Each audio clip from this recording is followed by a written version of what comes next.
Welcome back, everybody, to another episode of the League of Inches podcast, round 7 round review. Unfortunately, if you're watching on YouTube at the moment, you will notice it's only myself listening on Spotify, however you listen to your podcast, Apple Podcast. It is only myself. Now, that might turn a few people off, and I will not be offended if I go onto the stats and I see after the first 5 or 10 seconds, you've gone. It's all good. I understand. So it'll be hard for me to bounce and things like that without someone next to me. But obviously, being an Easter long weekend, the Monday, Jakey boy went off to the Eels versus Tigers game, so he's unable to get home in time. And a few of the other boys are busy. So it's just myself, but I do want to make sure we keep this consistent and we get this out to you. So I've committed. Let's go along for the ride. Let's see where this takes us. There could be some stuff ups. Who knows? It's just myself and me trusty Milo milkshake along for the ride for this one. So a few moments of silence throughout this video, I'll be taking a big gulp of that thing. So very keen to rip in. Great weekend of football. Very disappointed. I don't have someone to bounce off because I wanted to have a bit of some debates here and there. So unfortunately, just going to get myself. But I feel like we should be able to get through this okay. So stick with me in the YouTube comments. Comment along. Let me know you're watching. Make sure you hit like, subscribe to this video or podcast, whatever you're listening to. Hit the follow button. It goes a long way to help support and just to give me a little bit of a bigger head to say, you know what? People did enjoy what I had to say tonight or today. So I really do appreciate that one. Lastly, thank you to everyone who's liking, subscribing, all that sort of stuff on the page as well. We are growing so quickly. Almost already up to 22K on Facebook, which is ridiculous because it was only less than a week ago we celebrated hitting 21K. So it's going gangbusters. Really think the slight change in posts we're doing at the moment, getting more opinions and things like that is helping a lot. And that is what we're going to be doing moving forward. So make sure you follow on the social media pages, your Facebooks, Instas, TikToks, all the like. We're on it. Just type in League of Inches. Finally, for those that have got past the first few seconds and to give me a chance, I appreciate it. I'm going to reward you with this. Magic Round is literally less than 2 weeks away. I and the boys and girls at League of Inches are so pumped. I'm going to give away a couple of double passes. So all you have to do is simply message the page, the code word MAGIC. If you can message the code word MAGIC to the page, you'll get yourself a double pass to a Magic Round event at the Velveteen Rabbit. It's on the Saturday, 11 to 2. So keen for it. It's going to be our first ever event, which is so exciting. We've got the whole downstairs part down the rabbit hole booked out. So come and have a few drinks with us. Yarn. There's no podcast, but we'll go around with a mic and a camera, get some stuff for our social media pages for the future. So you'll feature in those videos if you wish to. If not, come have a yarn. We've got it for 3 hours, 11 to 2, and you'll get more information on the invite if you do message the page to have an invite. Let's get into it. So again, let's do the ladder. So first is the Bulldogs now with a 2-win buffer, 14 points at the moment, undefeated. The Bulldogs are having a party, and I will talk about them a bit more shortly. Next up for rounding out the top 4, Storm, Raiders, and the Warriors. Having a little bit of an underrated season so far. The Warriors flying under the radar. For the rest of the top 8, all on 8 points.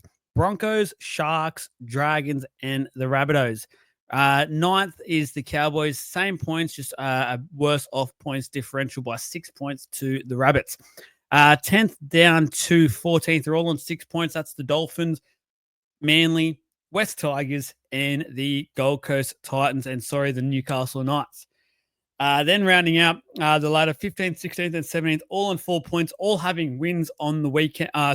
2 of them having wins on the weekend. The Penrith Panthers, the Sydney Roosters, and the Parramatta Eels, minus 107. Very ugly to look at and could be a thorn in their side to try and move up this ladder if they can continue a few wins.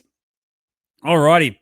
First up, the Thursday game since the Dragons 20 defeating the Manly Sea Eagles 18. Very, very good win by the Dragons. They were sort of in complete control until the sin bin from a Manly player, which then put Manly in complete control in some weird turn of events, which then had that game an absolute knife edge, very good finish. Didn't probably need to be at the end of it. Might be a question around the halves and being able to control the game and get those wins, but they got the win, the Dragons. So that's a tick for the Dragons halves there. I want to start by for me, just pointing out something for Manly, and it has to do with they lost Jake Trbojevic very early on in this game. Now, I feel like we've constantly glossed over how important Jake is to this side.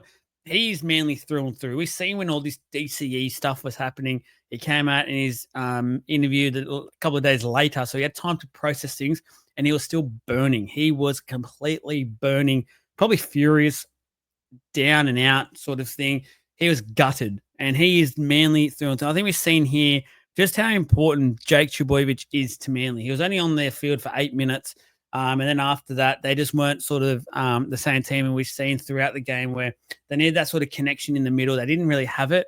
And I think Jake would have been a huge step. If Jake plays 80 or close to it, plays the full game, I probably think Manly win this game. I think he showed how big he is to this Manly side. As I said, it was quite funny. So obviously, I felt like the Dragons started this game on fire. They were breathing fire. It almost continued on throughout the whole half. The whole first half was all Dragons, which was I didn't predict it. I didn't tip them either. I tipped Manly at home, which back-to-back home losses now for Manly, which isn't good. I really liked what I was seeing. Obviously, we've raved about certain players for the Dragons. I think what I liked last week and again this week, that the attack didn't focus around Clint Gutherson, the king. He's obviously a fantastic player. He's shown so far he's almost the heartbeat of this Dragon side already in terms of their attack and everything being around them. But we've seen once again another week where they didn't need Gutho to be a 10 out of 10 performance to get the win, which is a huge positive in my opinion. I said that again last week. I really want to give a rap to Tyrell Sloan, who I thought was sensational. He's had a couple of decent games so far this year. Look, a couple of quiet ones for sure. But I just want to shout out because it's very easy for these sorts of players. He lost his fullback spot, his number one jersey at the club he's played at. Easy for him to kick stones, basically go to his manager and go, I'm not happy here. Let's go. Let's ship off. Let's see where we can go and go from there. No doubt he's a very good young talent. He's got some issues at fullback, which is very, very clear. I don't need to go into that here. But he's gone to the wing. And I said this in the preseason. I had this funny feeling he would make a really good winger, especially outside Gutho, Val Holmes, and the like. Just a very, very good winger with that experience. I know, he's on Val Holmes' side, but just having those players around at training and things like that helping him would be a huge, huge help for him. And it's shown to be he's had the best attitude you can possibly have, being dropped in a way from fullback, being told very clearly, because Flano said in multiple interviews so far that it hasn't been the fullback performances that he's liked, but he's got the job done. So very good for Tyrell Sloan. As I said, the sin bin was a weird one, wasn't it? It was Manly was sort of down and out, and then they got a kickstart in a way by having a player move to the sin bin. And I know the Dragons fell asleep in a way. I don't know where to give credit to, but obviously with Manly, they had a player less, score 14 unanswered points. Ridiculous. The Dragons will be watching that going, what do we do there? There's no way this should have been happening. The want mustn't have been there. They might have had thoughts of going, oh, it's done. It's all good. Let's start thinking about next week. Let's save the body so I'm good for next week and go from there. For me, one other player, I'm just been a bit disappointed. I know he scored a try, but I think most people could have scored that try if I'm being perfectly honest. Ben Trbojevic. I think Manly having, obviously, Olaquatu's there. That other edge spot has been a bit of a concern at the moment for mine because I don't know if Ben Trbojevic is it, unfortunately. I feel like he's sort of, I don't know how, it's nothing to do with his brothers. I know there'll be people out there go, it's the name, he's getting the spot. He has shown, I guess, glimpses in the past that he can be a first-grade footballer, but more often than not, I'm left scratching my head, I feel like. And Manly fans, please correct me if I'm wrong or let me know your thoughts. I just don't know if Ben Trbojevic is it moving forward, if he's the guy. Like, I don't know, but let me know what you think. But yeah, that was that game. I didn't think there was too much to write home about, to be fair. It was a bit of a dour affair. We got through it, and well done to the Dragons for picking up the 2 points. let's get to the next game. Obviously, the Good Friday clash. The Bulldogs 32 beating the South Sydney Rabbitohs 0. 2 games in a row, the Dogs have kept their opponents to 0. Their defense is on point. Absolutely on point. There's a few ways I want to go about this. There's obviously there's an instance in the crowd I want to talk about. Before I do that, I want to talk something. I want to please Dogs fans hear me out before I say anything about what happened there. That crowd on the weekend was absolutely top notch. That is what people should realize our game can be. Look at these big games, these big Sydney teams basically packing out a core stadium. How good was it to watch? It was phenomenal. I was at home into the atmosphere. It made me go up to another level watching the game. And I don't even care for either of these teams. I respect both of what they've done so far this year, but I'm not emotionally invested in the game as such.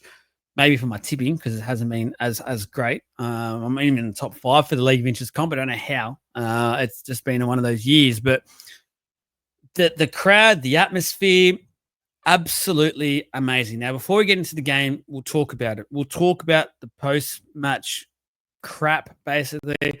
The Doggies fans at Gyro. I will start by saying I have been told a number of things, what to believe, what not to believe. I'm still unsure. I don't know what else is happening. It's gone pretty quiet. I think they're letting the footy do the talking. We'll hear about this the next day or two probably.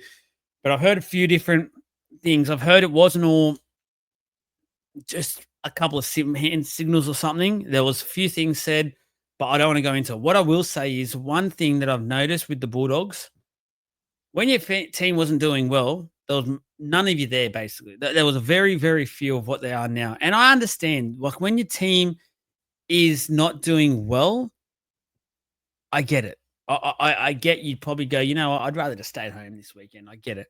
What I'm trying to say is just remember those days, because your team's doing well, go back to the way and that this is what the Dogs used to. There was many people out there, I know from a many group of fans that would refuse to go to any Bulldogs games, not just all at home games, but even if they had the Bulldogs that were hosting them, they wouldn't go because of an aura about the Dogs and the crowd and stuff like that.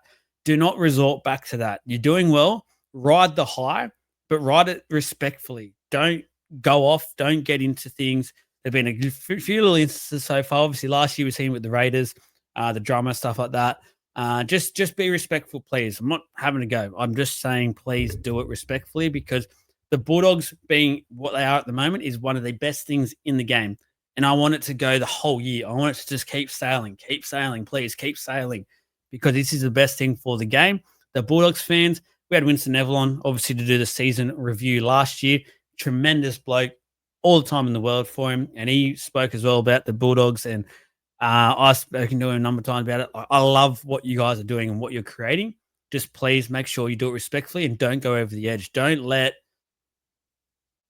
your excitement levels or don't let how keen you are go over an edge.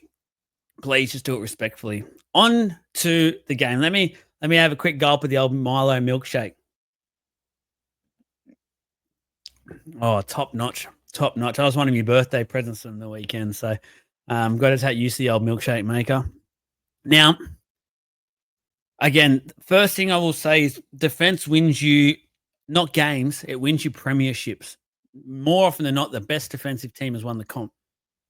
Bulldogs are there by a mile at the moment. They are streets ahead in this department. And at the moment, and I know premierships are not won in April. Do not get me wrong. Premierships are not won in April, but the Dogs are doing everything right. And there's people out there going, they've had a soft draw, this and that.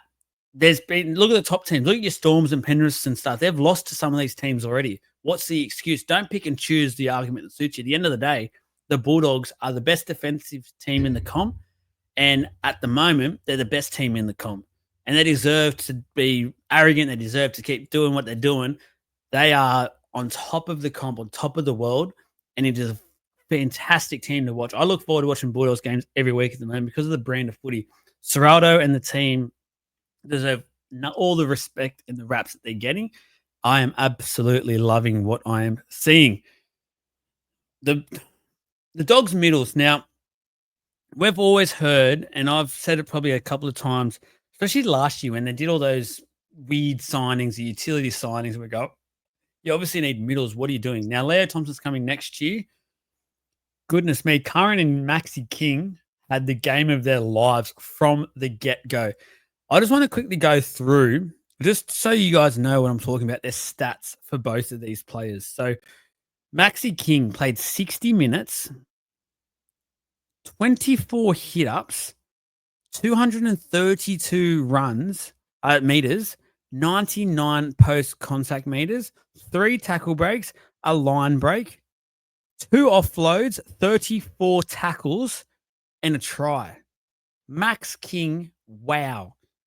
Back up, Josh Curran, who went to the prop position, played 45 minutes, 1 try, 12 hit-ups, 121 meters, 40 post-contact meters, 5 tackle breaks, a line break, 32 tackles, 1 missed tackle.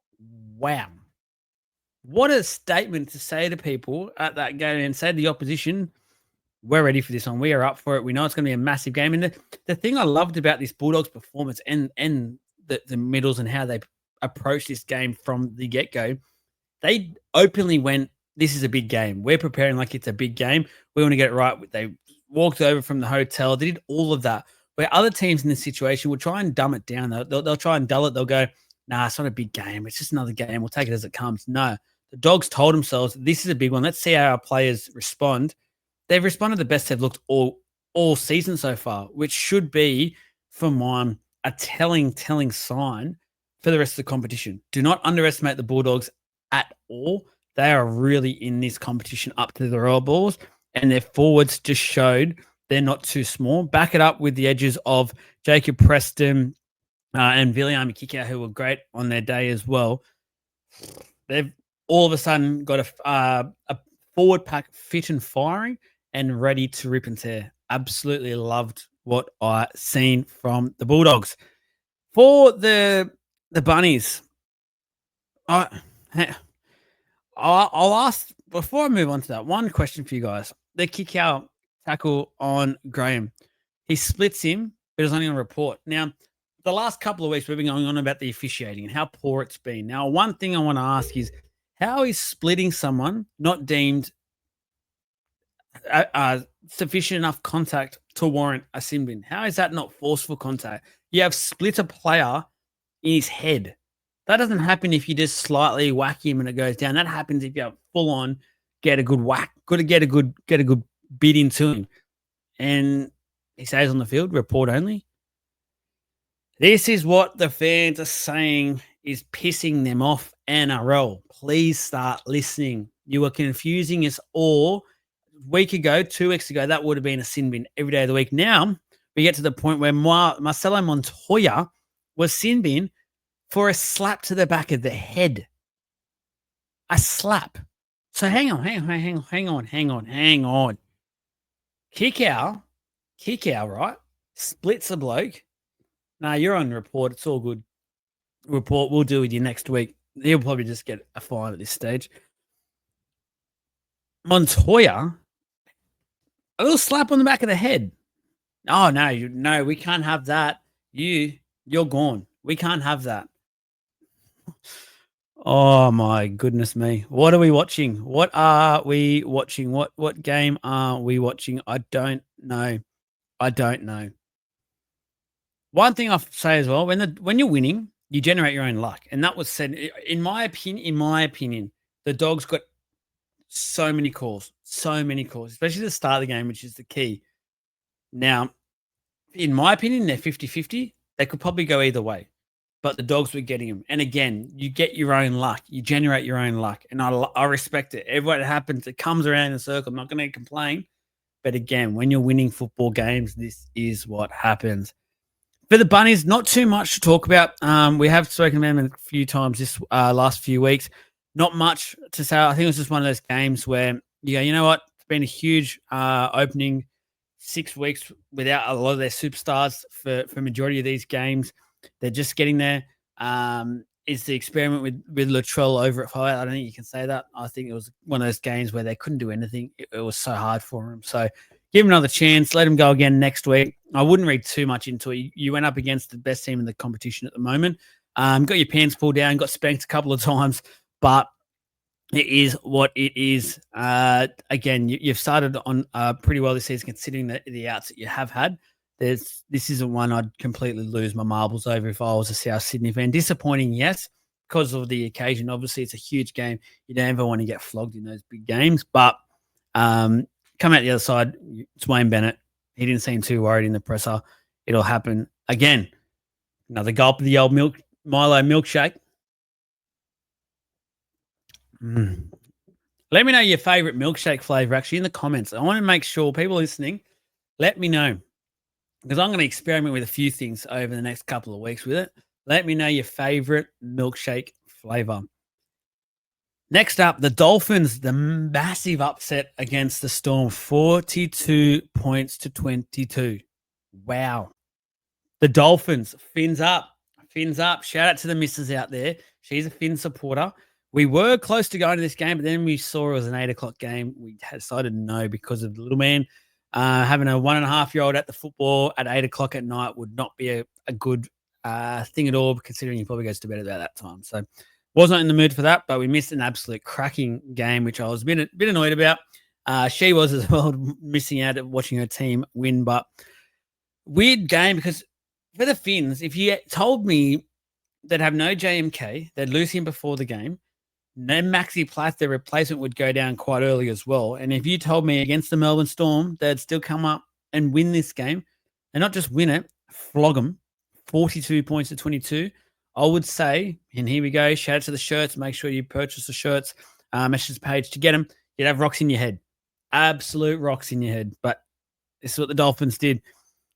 For the Dolphins, I really want to talk about how they've sort of built this club now. Like there was all this talk. Obviously, they didn't start well at all. They had their reasons why. We've already gone through it. But they've just built this resilience at the moment where you'd almost feel like, in a way, Wayne was still there. And that's the biggest compliment I feel like I can give right now to Christian Wolf and what he's done to this team. They're believing. It's very easy for you to go behind against the Storm, which they did to start this game. 3 tries to 0 before Kerr crashed over and say, you know what? It's in the too hard basket. It's not going to happen. It's 16-0 or something. And let's just shut up shop. They'll score a fair few tries and it'll be the Storm's night. We'll be back next week. We'll probably bully a team worse off and we'll be good about ourselves. But no, this is where they're at the moment. They are, in my opinion, a top 8 team. They're starting to really build. They've got some great excitement machines in the backs. Isaiah Katoa, I'm going to talk about him in a minute, but he's just seriously impressing me more and more at the moment. Mikarima's been on and off. I don't know if he was fantastic on the weekend, to be honest with you. I think he had a fair few mistakes, but he had some good moments as well. So altogether, probably one of those 50-50 sort of games, got through it. But just the way the Dolphins are able to come back from those situations now is a telling sign of where that club's at. And I think it's a huge credit to the whole organization, this playing group, players like Ray Stone, who when they get their opportunities, they grab it with both hands. And you go, this is why they've got these players. And squads, to be a good squad, and you've seen that with our drafts teams at the moment, they're on a Tuesday night. Make sure they're live, Facebook or YouTube. You need these players. You really do need these players to build. And they're doing that. So shout out to them all. It would have been fantastic. Really keen to see the Dolphins play a few more. Isaiah Katoa, and I put a post out for you, and I'm not even kidding. I'm not putting pressure on the kid when I say this. He would be the player I would throw the next 10-year contract at now. I'm not necessarily saying $1 million, but price tag. Dylan Brown, 1.3. Isaiah Katoa is only getting better, much younger. 10-year contract, wouldn't even get into his 30s yet, just on the 30. He'd be 30 at the end of it. I know who I'd be giving that sort of money to, and it would not be a guy called Dylan Brown. It would be a guy called Isaiah Katoa. Wow. Just, again, it's the Melbourne Storm. I know they don't have Harry Grant. I know they lost Jack Howarth early. They had a bit of a mix-up. So did the Dolphins. They lost their hooker. They had shakeups. And for a spine member, losing your first choice hooker, your second choice hooker, huge pressure. And it's sort of like he was such a mature approach to the game on the fly.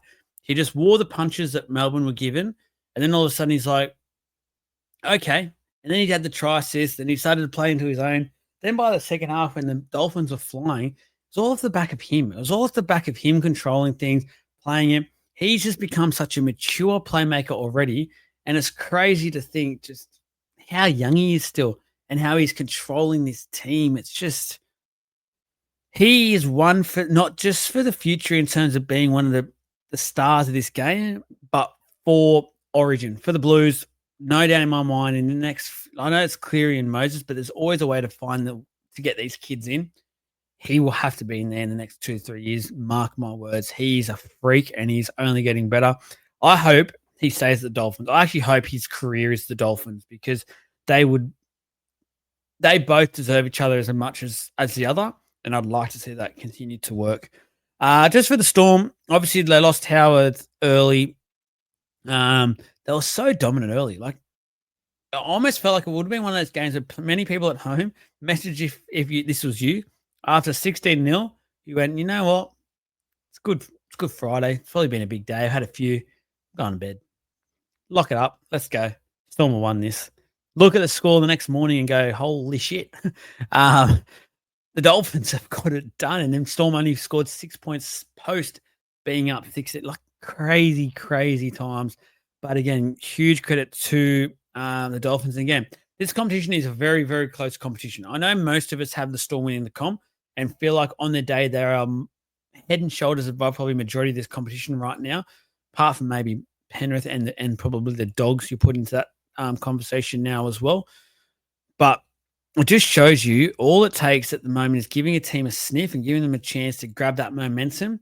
And once they get that momentum, it's very, very hard to wrestle back. You got to wait for your moment to have it, go with it. And if you don't go with it, you lose it again. And then you just wave goodbye to the win because you won't win.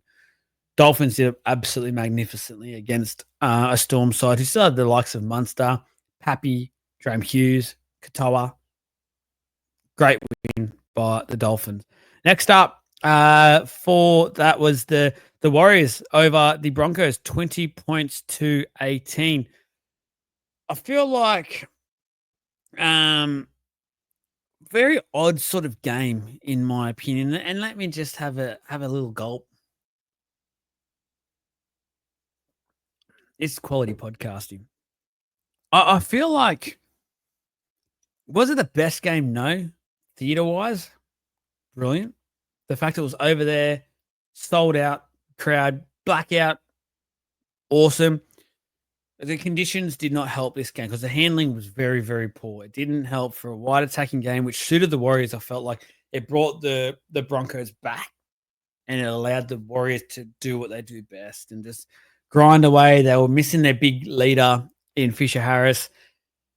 Funnily enough, the man that won the game for him, Metcalf, had a shocker with the boot. I think he was one from 4 leading into that, which you're probably thinking to yourself, oh, he's not going to kick this on.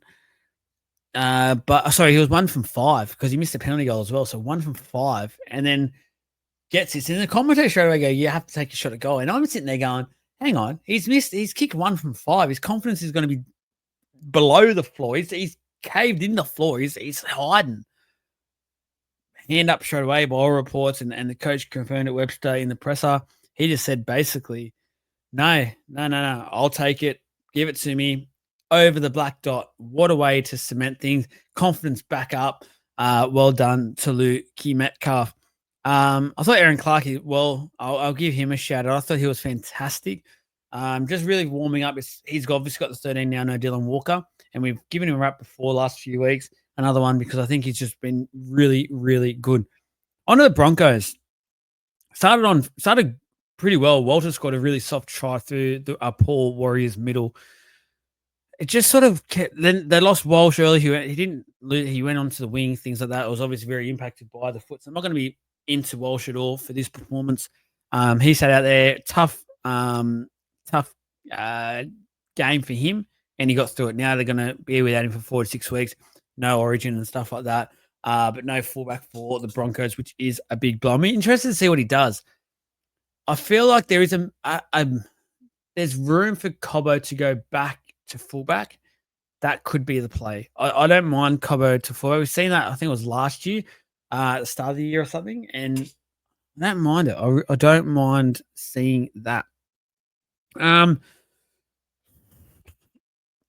What I didn't get in this game, and look, both teams were a bit of a victim before I go into the Broncos. I don't know why first grade teams are doing this. When you see this conditions that they were playing for, and they do those little pop balls at the line, it doesn't work. None of them came off. It was continually error after error. Wouldn't you just go and read as a first grade footballer, read the situation and go, okay, this isn't a night for those sorts of plays. Let's get the ball early, cart the ball up. Handling is a priority here. Let's get down the other end, and through just mistakes and having the ball down there, we will generate points. Points will come. No, both teams are a victim. They just kept doing those That's stupid plays. Stupid. Benny Hunt. I tried to hint to this to Jake last week, and I just said, I didn't know the best way to sort of talk about it because early on it was working. Now it's not working. Ben Hunt isn't quite working. He was so poor on the weekend. He was poor the week before as well. The best he looked was when he went to dummy half for the last bit of this game. And even then, he made a couple of crucial errors. He didn't give Adam Reynolds a ball when it was a clear field goal opportunity, which Adam Reynolds probably iced, and they win the game. But he didn't fumble the ball a bit, wasn't able to get to it, had to run the short side. Ben Hunt was shocking. Interested to see what happens here because I don't know if Billy Walters is the answer there at 5'8" either. I don't know if he was any good. Now that they've lost Reece Walsh as well, I feel like they'll just resort to that Ben Hunt and Adam Reynolds combo still moving forward. Probably the right way to go. You don't want to mix up too much of your spine in one go. You wanted to gradually do it if you were doing it. And it's only a few weeks now till Mam is back. If they do rush him back in, not too sure. Won't give you my personal opinion on that matter, but that is what it is. Anyway, one final thing I'll say on this one before I move away. Surely there gets to a point here where Carrigan and Haas step up to this team in the middle of a meeting or something and go, you know what, playmakers and backs and whatever, we have laid the platform for you all for 7 weeks now. We have easily been the two best front row pairings on a week-to-week basis in the competition consistently so far to start the year. There is no denying that. Yet, this is what you continue to dish up, and this is how you repay us, by these performances. The worry for the Broncos is these two, they are on fire, and they're two of the best middles in the game, no doubt about it. They're human as well. Can they continue this knowing they've got a big Origin series coming up as well towards the back end of the year? That's my worry. They're going to burn these two out, and there's not going to be much to show for it. They're going to be in the battle of the 8 where you feel like in a lot of other teams, if they've got these two laying the platform, they'd be up there with the Bulldogs. They'd be up there with maybe one loss or something. They'd be up there undefeated. Like they would have laid the platform and they would have played off it. You're not going to keep having this happen every week. These two are on fire. You've got to repay that. That work that they're doing, you've got to get the wins on the board. You've got to, as a playmaker, feed off what they're giving you because it's the ideal. You listen to halfbacks, you listen to playmakers talk all the time. Unless their forwards are going forward, they can't do anything. Well, what's Reynolds and what's Ben Hunt's excuse? They don't have one because their forwards have been, their middles have been the best in the competition consistently all year. Crazy, but it is what it is. Next game up, it was a scary one for the competition because the Penrith Panthers have woken themselves up 40 points to 12 over the Sydney Roosters. Bottom of the table clash, but it was an exciting one. I said, in a weird way, Roosters were going with them. It wasn't until the second half, a bit of a fade out. Penrith showed flex their muscles, and then away they go. The big thing, I don't want to say too much on the Roosters because it was hard for them. One thing I love was the scrum play. Bring back more scrum plays. I reckon scrum play should be double. If you score a try off a scrum play, double. You get a double try. You get 8 points plus the conversion. It could be a 10-point try. Let me know in the comments what you think about that. Scrum play try should be double. Love it. Encourage it, because you know what? Us rugby league diehards love a good scrum play, and it'll encourage him to not just do a little hit up off it. Look at that try on the weekend by the Roosters. Scrum plays should be double. Just writing that down. You'll see that in a post this week. Move over to the Panthers. They're the ones to talk about, obviously. Wow. Again, the heavyweight of the competition, one of the heavyweights of the competition, the back-to-back champs, flexed their muscles and reminded everyone, if you'd like me and just written us off, maybe think again, because I have said I don't know about their draw moving forward, Origin and stuff getting through it. I just don't know if they've left themselves to have enough losses to then make the 8 still. They're going to be almost playing finals football very early out, which isn't ideal at all. You want to be able to time your run, which Penrith have done so well so often. It's their big guns, though, that stepped up this weekend. That was so impressive. The Yos, the Clearys, the Edwards, the Liam Martins, like their big game players stood up and said, we are winning this game. We are winning this game. We're not coming off this field with a loss. It is not happening. Give me the ball. Let it happen. Then what I love the most is when they started to generate some stuff, they started to go to the left side. They started to go out to Talangi, McLean, Jenkins, who have all probably copped a bit the last week or two. Obviously, there's been lots of question marks around Talangi and him being the 6. And they started to generate plays and started to generate tries and that throughout that side. They all kept going up to Talangi and the youngsters, McLean, giving them pass on the back, saying, yep, that's the way. Let's go. I love that, because that gives them, and they would know, and they'd be having meetings going, as good as they've got it with Cleary, Yo, Edwards, Martin, these players are the best players in their position. We need these other young kids coming through. We're only as good as our worst player. And let's say if that's been that left edge for the last couple of weeks, where we need to boost them up, and the confidence is the key there. You need to give them confidence if you're wanting to get these wins on the board and go back to the Penrith of old while going into the future. So have that Penrith DNA, but having a thought of going into the future. And they did that perfectly on the weekend, and it's all you can ask for. I'm very worried all of a sudden as obviously a non-Penrith fan. Penrith fans should be very happy with what they see. You want to make sure they back that up on the weekend as well, though. You're only as good as your last result, and you're only as good as you can back it up. So they need to start generating wins, back-to-back wins. That's the start of it. Let's see how they can keep going. But that was a performance and a half. And Blues fans, there's a few of us on the potty are very happy with what we're seeing from the likes of Cleary, Yo, just getting back to their best. And just remember, they're waiting for Toto to come back. He'll be huge for this team if they can keep this sort of form up. Another goal for the milkshake before we go to the Sunday games. We bought a little bit too much Milo in there. Bit how you going towards the end. Anyway, I hope you're actually enjoying the milkshake update. Who would have thought I went in a podcast talking milkshakes? But here we go.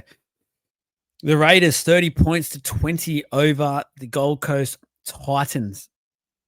There's so many ways to go about this game. You know what I thought was so weird?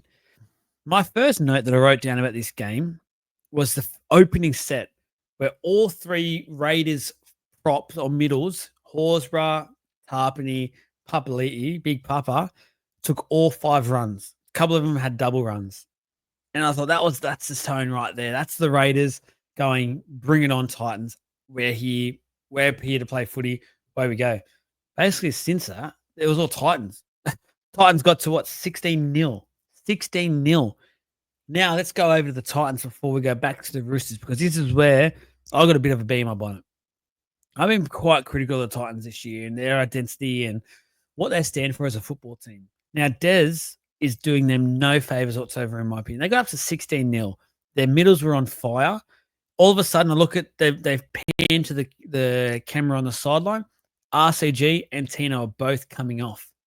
I can understand them needing a break at some point, but there is no way in the world from how you've started 16-0 up against a big Raiders pack who, even when they have their interchanges, have big boys coming on to keep that middle going, Smithies and the like, all coming on to do a job. It's just you can't. Tino, he didn't need a break. He's one of the fittest forwards in the competition, for crying out loud. There is no way in the world you take them both off at the same time. Then all of a sudden, the Raiders are in the contest. They get that bit of momentum that I spoke about earlier just before. As soon as you give away that momentum, it is so hard to get back. The Raiders got it back, didn't let up with it again. That's on Des. That's on Des. That's his decision. You do not need to be giving both middles a rest at the same time, especially when one of those middles is Tino Fa'asuamaleaui, one of the best middles in the comp, fittest middles in the comp. He didn't need a break. He goes off for what, 3, 4, 5 minutes? What's the point? You've already given them the advantage. You've already given them momentum. They've got it. You've lost it. You're done. Stupid decision. And the worst thing was Jolliffe, who came on for one of them, made the mistake that gave the Raiders the opening first run that he had. First run. It's one of those moments where you just if you're a Titans fan, you palm in your head. I don't know. Obviously no Campbell, no David Fifita for the Titans. So how much do you read into it? I'm not too sure. It's just more so this 16-0. 16-0 and you lost the game. Very disappointing. Very disappointing. For the Raiders, I mean, the comeback was good. They were good to stay in the fight and just go back. But the guy it's Hudson Young. How good is he? Like, how good is Hudson Young going? I can't believe what I'm seeing now. This is 4 weeks in a row where he's literally dominated the shit out of his opponent. What is going on? He's the hard part at the moment. The Blues have Martin and Angus Crichton starting 100%. But this guy's like, if he continues it, you have to have him in the starting team. You have to do it. You have to just go, you know what? His game is 80 minutes at the moment. He plays his best. He warms in the game, and off he goes. He's unstoppable. How can you have him coming off the bench for a 25, 30 minutes stint? There's no point in that. He's an 80-minute edge back rower who is the best edge back rower in the competition at the moment. Laurie Daly, good luck. They always say these are the ones you want to have, the issues you want to have in your team. I don't know about this one. This is a huge headache because you got some quality edges to pick from. Hudson Young is banging the door down, but well done to the Canberra Raiders for getting that done. It was a hot day yesterday on the Gold Coast. I'll let you know, they had the aircon cranking. It was a hot day. Alrighty. The second last game, we're almost at the finish, guys. Again, like, subscribe, all that jazz, please. It does go a long way of helping support the page. The Sharkies, 34 defeated or smashed the Newcastle Knights 14. I didn't have many notes on this game, to be honest. I felt like it was very obvious almost from the start that the Sharkies were going to win this game. I'm actually just a bit off watching the Knights, to be honest. I just find them a really hard watch. And I put a post up, copped a little bit, maybe. I don't know. A lot of people agreeing. Going to your episode, I don't know what you're talking about. This is obvious. Blah, blah, blah. Adam O'Brien and the Newcastle Knights, in my opinion, just will not work. So why continue it? For whatever reason, why continue it? If it's not going to work, let it go. Let it go, please. Move on. Away we go. Let the Knights build. I feel like Brad Arthur's the favourite, the front runner. Away they go. People go, they're best mates. It's not going to happen. Brad Arthur, Adam O'Brien, best mates. Managers don't care. Clubs don't care. Be best mates. Brad Arthur will not turn down a chance to come back to Australia, be close to family again, coach in the NRL. I think Brad Arthur will be the next coach in Newcastle Knights, and if I was them, I'd be making this happen sooner rather than later. There is no point. It's so clear that this will not continue. Why drag it on? Let this all adapt now. Let's start building in. The thing is, he's coached Dylan Brown before. He knows how Dylan Brown plays, so he will be able to adapt the team with Dylan easily. Dylan Brown will fit into that team next year, no doubt about it. So he can start getting these guys all ready to go, See what happens to rescue this year. I don't think there'll be a top 8 team. Ponga's just completely down on form as well, which is a worry now for Origin for the Maroons, because you got no Walsh, you got a down on form Ponga. Again, you get that Maroons jersey on, they go to a different level. We all know that, but it's very, very interesting to see what happens moving forward. For the Sharkies, good win. I was quite impressed with the halves this week, actually, to be fair. I know I've been pretty critical.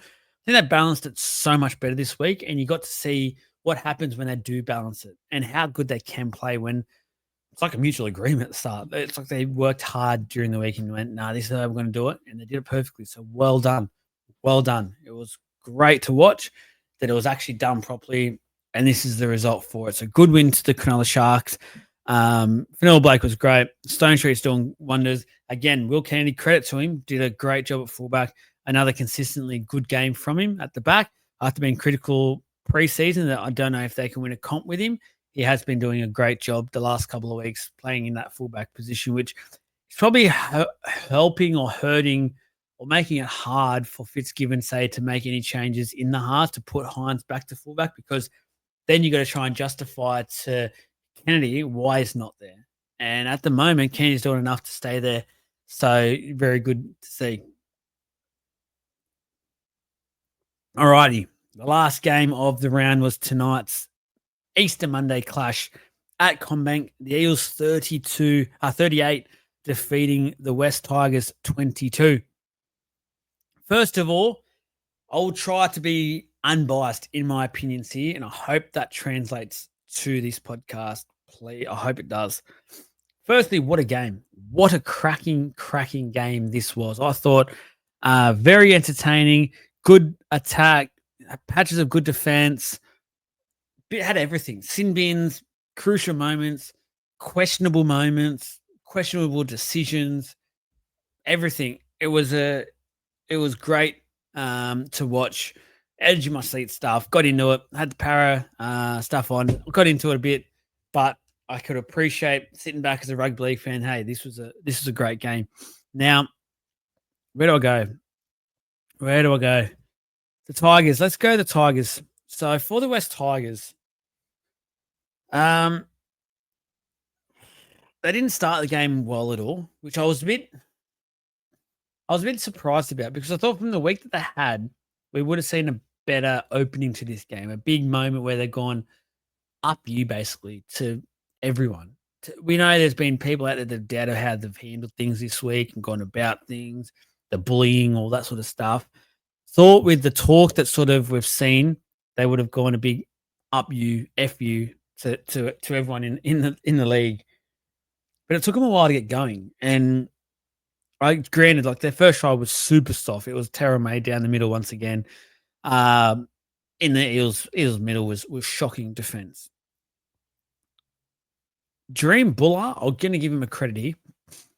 Sensational game from Dream Buller. I thought Dream Buller was absolutely great for the West Tigers. Now, I'm not going to go silly. I'm not going to put too much out there pressure, but probably had a bit of a downer year last year following from his rookie year where he was sensational.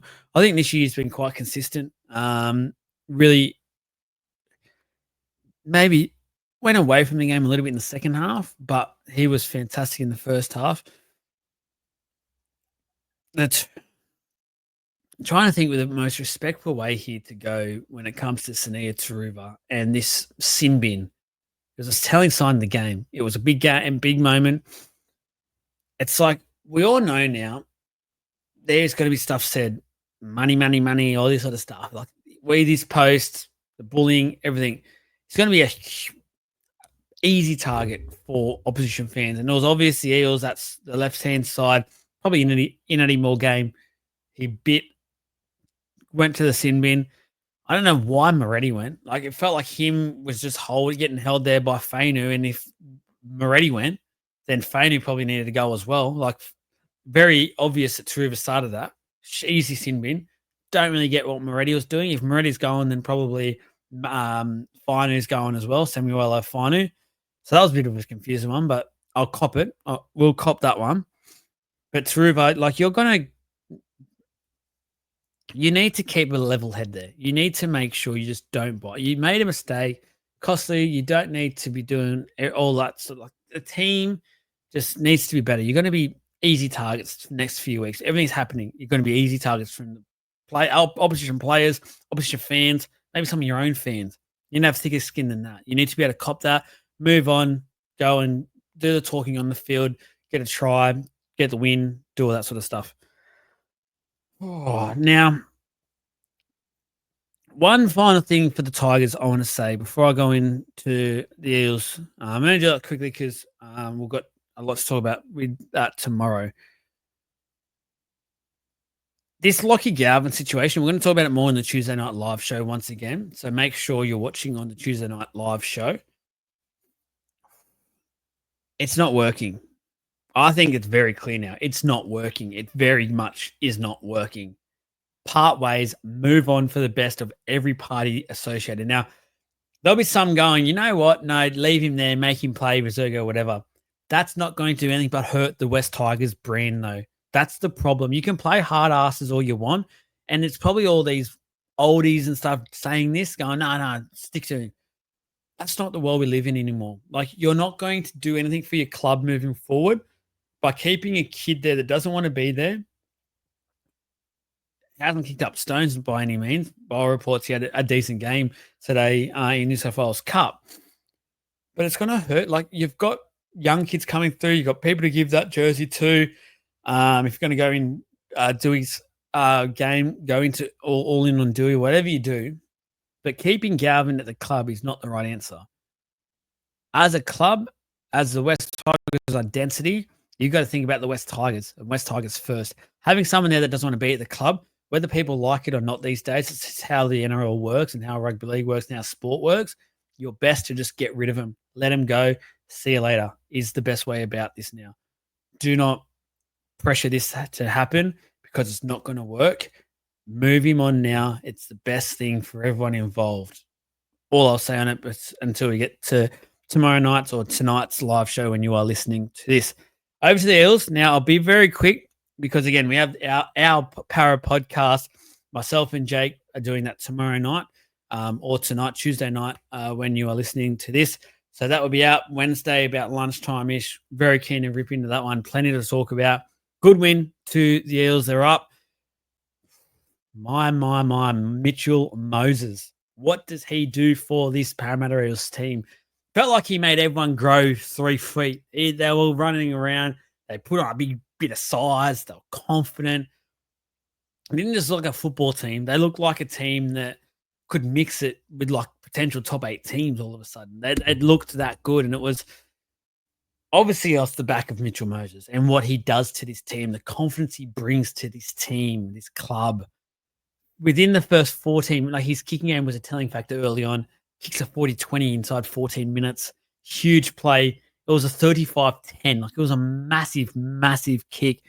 Sets up the first try for Fox. He had 4 try assists tonight. 4. Couple of line break assists in there. 350-odd kicking meters. 40-20. All he was missing was a try. Could have got a try. Mitchell Moses, freakish. And straight away, we'll be moonwalking back into my Blues spot in the number 6 jersey. I'll tell you that right now before the post comes out. The attack after the Eels looked so much better as well. So much more organised. There was actual plays. There was the way people were setting out looked so much nicer and crisper and cleaner. It looked like a first-grade footy team again. It looked like a team, well-organised. And I was always doubting what Mitchell Moses could do this team because my big thing was the props, the middles, and the forwards were just not laying the right platform for the opening 6 weeks or so, which I will stand by. What I will say, though, no forwards have had the game that they've had tonight, and that might be from Moses. That might be knowing my general's back, my 7's back, my captain's back, my guy that whips me up the arse is back. I got to lift my finger out tonight and perform. It all worked. It all went in together, and it worked. Moses was freakish, arguably player of the round. It was sensational. I want to talk about the Iongi sin bin. Now, the Iongi sin bin, and I'm very sorry, but I want to get passionate about this one, was absolute bullshit. absolute bullshit because that was broken down. And I had people in the comment section here. I'm not going to name names, but they listen, they'll know, say stuff like 0.001 of a second was in it and he got him just that bit early, blah, blah, blah. We're going to referee a game in those milliseconds. We're not Formula One. We're not we're not motorsport. We are the rugby league. We are the NRL. How was that a sin bin? I've not listened so far. I watched the commentary. I listened to the post game. I listened to then the NRL 360. I've not heard a commentator yet or a professional analyst of the game yet say that that was a sin bin that was warranted. Everyone was as confused as hell, as confused as ever. So how was it a sin bin? Because by what I was seeing and what I watched, Toa had just touched the ball, in my opinion, just made contact with the ball. Now, as soon as that happens, fair game. He doesn't have to have complete control of that ball. It just has to touch you, and then you're allowed to make the tackle. You don't have to just go, oh, wait, he's going to juggle that ball. Let me get onto it. That's the other thing. Toa wasn't a guarantee to hold that ball. He was in the middle of juggling that. He could have easily dropped it.